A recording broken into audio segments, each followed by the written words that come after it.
Hey guys, it's Joe here at Jordan Bikes and Leeds and welcome to the video of this lovely Kawasaki Ninja 650.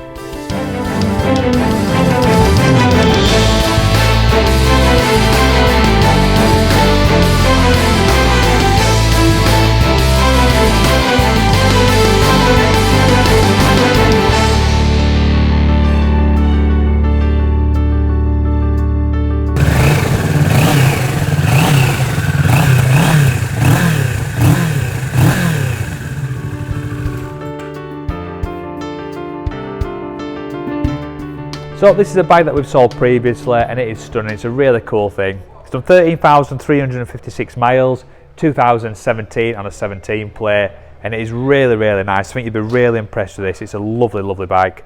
You get a digital display, you get a gear indicator, you get ABS, and it's got some really nice extras. You can see there it's got the radiator guard with the Ninja going across it. What's all lit up, so when you turn the ignition off it does actually go off as well.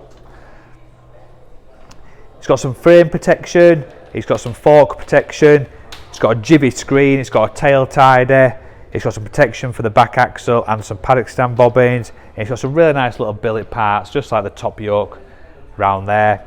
And you can see here it's got a USB port as well. Digital display, you get the gear indicator in the middle, ABS light there. They're a fantastic bike. Same engine what's in the ER6, so you can restrict them and ride these on an A2 licence. They're a hell of a lot of bike for the money, and this one is super clean. If you do want it, give us a buzz, get yourself down to Jordan Bikes and get it snapped up before someone else does. Cheers. My name is Nick and thank you so much for watching the video this far in. The bike you've just seen will go through our workshop with a fine tooth comb. We are really fussy, and it will come with a 3-month warranty. You can upgrade that to a 1-year or a 2-year warranty if you wish, and we offer finance and PCP subject to status. If you do want a more detailed walk around video looking at all the nooks and crannies, then give us a call and we can do that for you as well. Okay, thank you for watching. Give us a ring and buy it.